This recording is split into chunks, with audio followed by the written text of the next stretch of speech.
let's talk about leaders. Vladimir Zelensky, as Joe Biden called him. Let's talk about him, because first, you have a series that you've been doing that I didn't get to finish because it was taken down, I believe, on YouTube. I don't know if it is back up, called Agent Zelensky. So definitely you could talk about that, but also in the article that you wrote for Consortium News, you also talk about, and maybe I'll pull up the photo that I don't know if you chose this or they used, because it was a very, I think this is a great photo as well. Here's Zelensky at the summit. I think it speaks volumes for the relationship, but while NATO may be around for a while, as you said, Scott, as you referenced, Zelensky, I'm a little less sure, but he continues to be very vocal, even today in Brazilian media. I believe it was Globo Media. He was talking about how nothing's ever good enough if we haven't won yet. If the conflict is continuing, nothing that the West does, nothing that NATO does is good enough for us. So talk about the maybe this Zelensky phenomenon. What is significant about this? Because at the NATO summit, as you said in the article, he was kind of on display. He was an internet meme. Everyone was sharing the photo of him putting mops in his hand, doing all kinds of things, because he was so lonely. But at the same time, he keeps talking. He talks. I say this all the time on the program, I really haven't seen if it is truly a puppet master relationship, if it is truly NATO, the United States held the influence, I haven't seen a puppet speak like this to its masters so publicly, vocally, so admonishingly, like just very, and it makes me wonder, one, how long does Zelensky really have? Two, your take on everything that's been going on with him being front and center, the face of this conflict, as it's been going along. Sure. Well, first of all, I did do a two-part series called Agent Zelensky. I don't want to take too much credit for it. I'm the what they call the talent.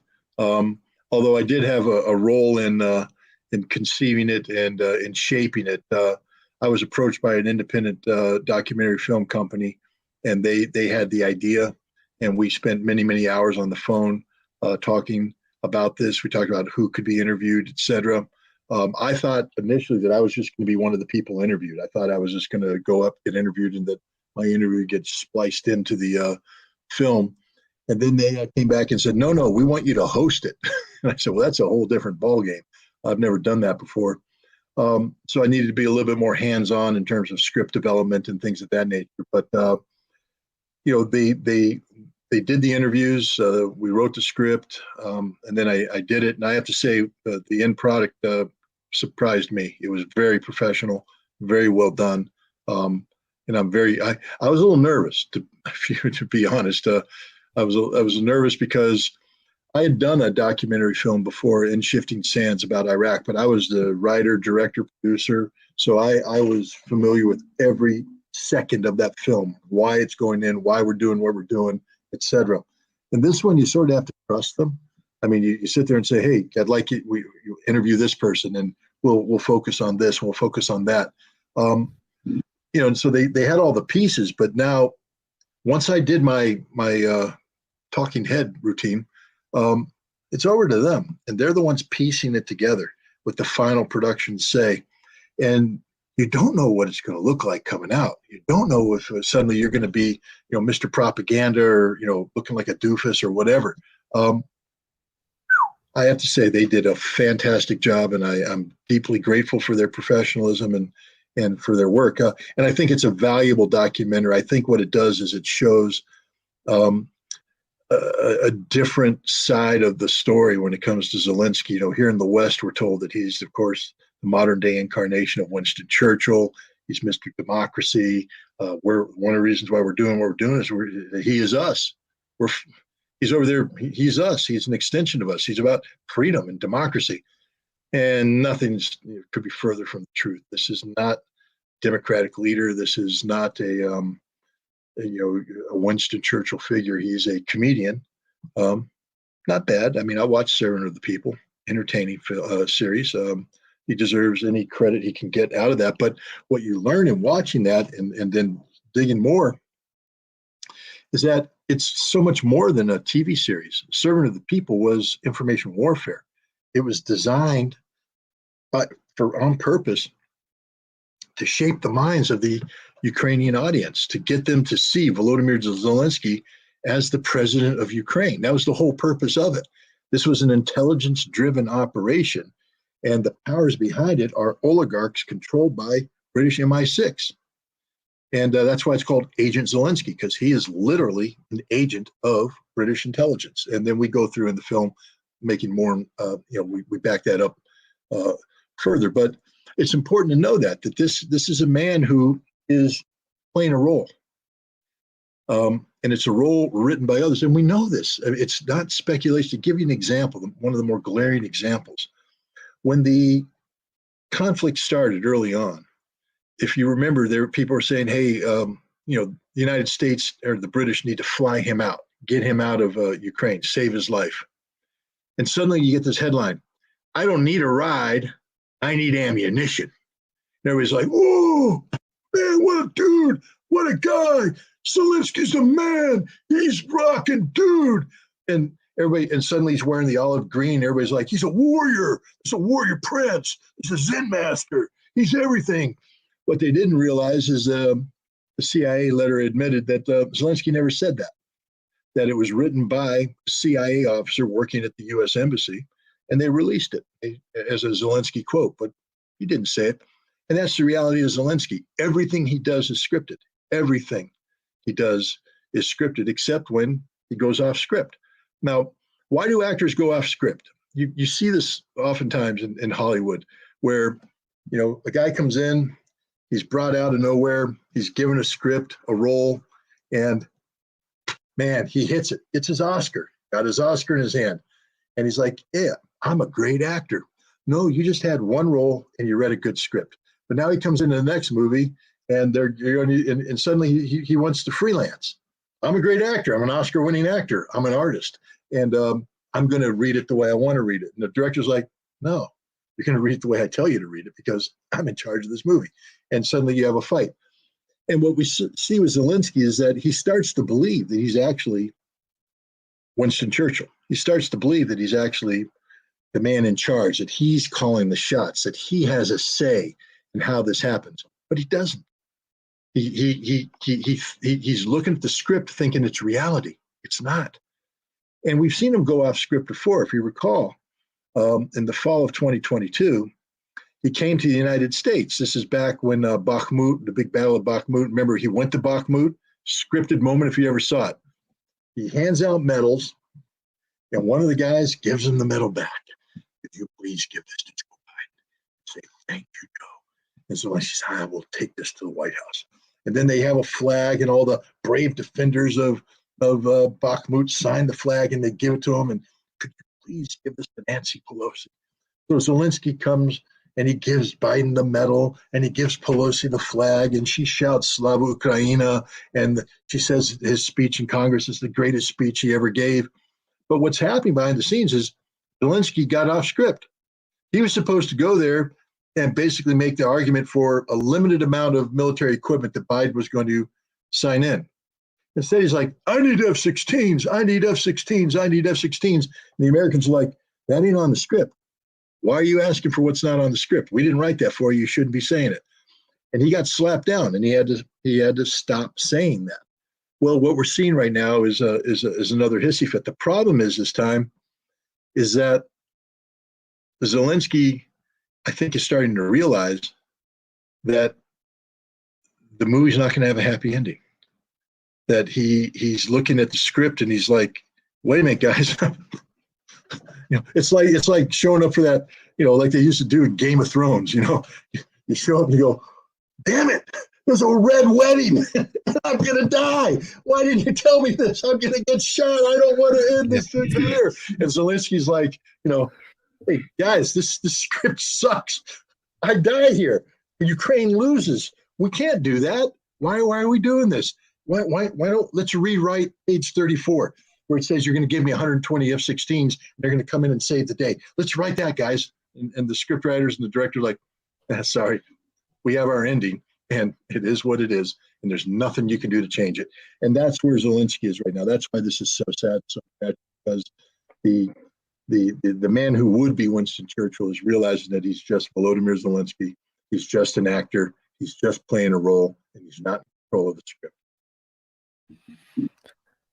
Yeah, I mean, all of that is true, and I think it's always a bit shocking when he does go off script, because, I mean, it's very confrontational, and you wrote in the article too that they're not happy with him. Where do you think this is going to go? I mean, you mentioned could very well lead to his death, but in the immediate term, I mean, do you see him remaining in power? It feels like there was a period earlier in the conflict when there was musical chairs in the Ukrainian government's leadership, but that felt more like it was surrounding Zelensky rather than it was him in trouble. But lately, it's felt like the United States, the major NATO countries, they're not so satisfied with him at the moment. So how do you see his future playing out specifically, do you think?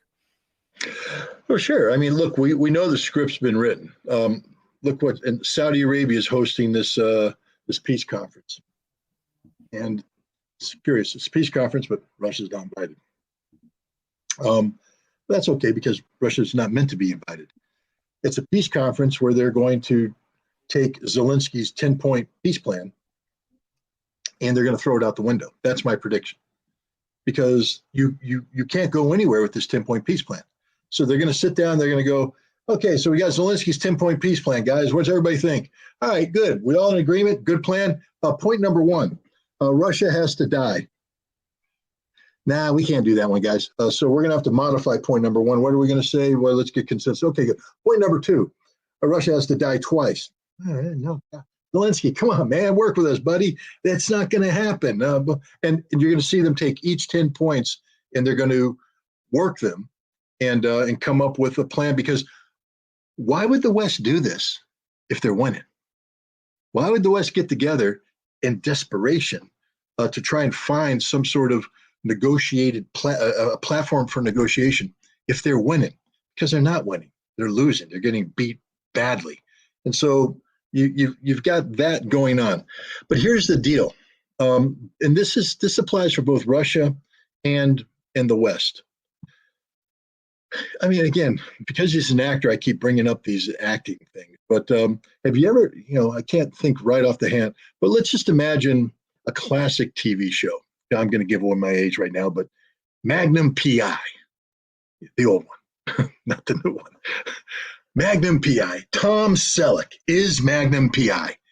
Got the mustache. He's right. So could you imagine, like, on season 5, and suddenly Magnum PI, and it's somebody else who doesn't even look like Tom Selleck, doesn't sound like Tom Selleck, but he's Magnum PI. The show would tank, because everybody's going to go, where's Tom? Where's Tom? We're used to seeing Tom. Zelensky is Tom Selleck. I mean, that's the bottom line. He is the figure everybody knows. The West needs Zelensky, because if you get rid of Zelensky, who's going to take over? What's the political dynamic behind it? Are you going to open the door for a Zelensky? Do we know how Zelensky is going to react? Do you open the door for the right sector to put in, somebody who's more hard line?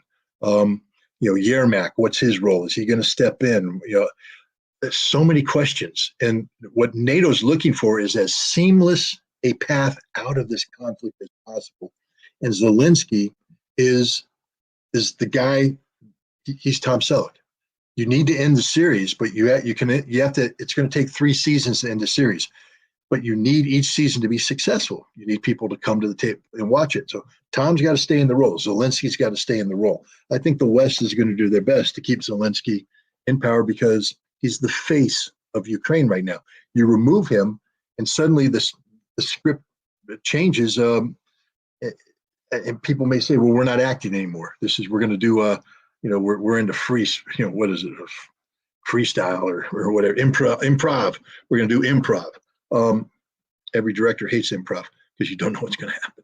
and the United States as the director needs to know what's going to happen. The same thing with Russia. Russia right now they've already negotiated a deal with Zelensky. It was the one that could have been implemented on April 1st. And the Russians, again, I can't speak for them, but I think I know them pretty well. I would imagine that their current position is a modification of that negotiated settlement, that they're not going to detract, they're not going to deviate too far from that.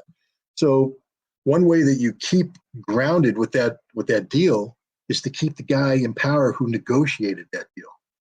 Keep him in power. So I think Zelensky, both sides want him around for a while. The wild card is Ukraine. How is Ukraine going to do this? Is there's growing discontent in Ukraine.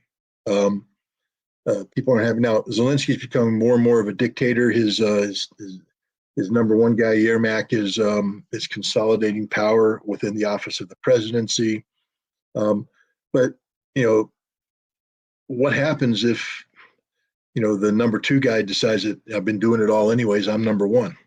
But what happens when the general says, I'm tired of sacrificing troops on the battlefield in support of whatever stupidity you're doing here? We need to take control of this. It changes the game. But if you change the political dynamic inside Ukraine, you change the negotiation itself. Everything that they're trying to do in Saudi Arabia becomes futile. The entire deal that Russia's already written becomes futile. You got to start from scratch. Now there's a lot of unknowns in there. I don't think Russia or the West are looking for unknowns right now. I think there's wide agreement on what has to happen. The question is, how do you get there? And you're starting to hear it from the West. There will have to be territorial concessions. And once you get over territorial concessions, the rest of it's easy. Demilitarization, get NATO the hell out of there, denazification, come up with some laws, guy, that Bandera doesn't get to be your national hero anymore. You'll never be part of NATO, and there will be security guarantees. That's the easy stuff. The hard stuff is the territorial concessions. And this is why I think Russia isn't too anxious to acquire more territory. Because politically speaking, if Russia took over Odessa, you can't give it back. You can't give Odessa back. So it's best not to take it. Same thing with Kharkov. Don't take it, because once you take it, you're not giving it back. And now you've complicated by an order of magnitude the whole territorial concession thing. Right now, Russia can make the claim for Kherson, Zaporizhia, Lugansk, and Donetsk. Crimea has never been really on the table. Only cocaine snorting Ukrainians think that's there. But I'm not mentioning any names. But the point is, Ukraine's going to have to accept territorial concessions. And right now, there's a package there that's doable because it's real. Because Ukraine just beat themselves to death trying to, make a dent on that territory, and they can't. Ukraine recognizes they're not going to get it back. And NATO recognizes that there's not any amount of equipment we can give to Ukraine to get that back. So this is a reality. And once Ukraine says, okay, we can live with this territory being Russia, the rest of the negotiations a piece of cake. And so that's the direction I think we're headed, is the West is trying to get Ukraine to concede that they're going to have to, drink that poison chalice, as the Ayatollah Khomeini once famously said about making peace with Iraq.